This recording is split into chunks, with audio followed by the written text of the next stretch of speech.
আসসালামু আলাইকুম ভিউয়ার্স, মমতাজ কিচেনে সবাইকে স্বাগতম। আবারও আমি চলে এলাম একটা পিঠের রেসিপি নিয়ে। আজকে আমি চালের আটার রুটি বানিয়ে দেখাবো। তাহলে চলো সময় নষ্ট না করে বানিয়ে দেখানো যাক। প্রথমেই গ্যাসের উপরে আমি একটা কড়া বস করেছি, ওতে পরিমাণ মতো পানি দিয়ে দিয়েছি। তারপর দিয়ে দেব পরিমাণ মতো লবণ, দিয়ে দেবো একটা ঢাকনা। পানিটা যতক্ষণ না ফুটছে ততক্ষণ। তারপরে আমি ঢাকাটা খুলে দিয়ে দেব 1 বাটি চালের আটার গুঁড়ি, দিয়ে খুব ভালো করে নাড়াচাড়া করব। একটা আঠালো শক্ত ডো তৈরি করতে হবে। দেখো, যতক্ষণ না আঠালো শক্ত ডো তৈরি হচ্ছে ততক্ষণ আমি নাড়াচাড়া করতে থাকবো। দেখো, ডোটা প্রায় আমার হয়ে গেছে, কড়া থেকে এবারে ছেড়ে যাচ্ছে।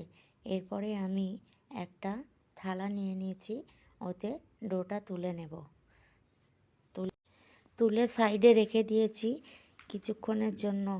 ঠান্ডা হয়ে গেলে তারপর পিঁড়েতে ডোটা নিয়ে ঠেসে ঠেসে মাখবো, দিয়ে ওর থেকে ছোট ছোট লেচি কেটে নেব।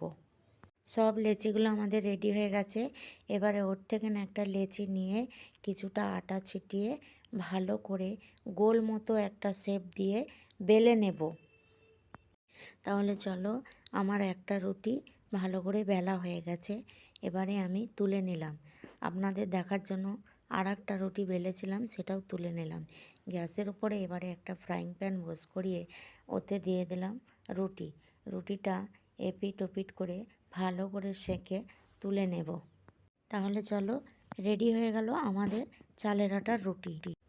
শীতের সন্ধ্যায় খেতে দারুণ লাগবে। আপনারা বাড়িতে বানিয়ে দেখবেন। আজকের মতো আল্লাহ হাফেজ।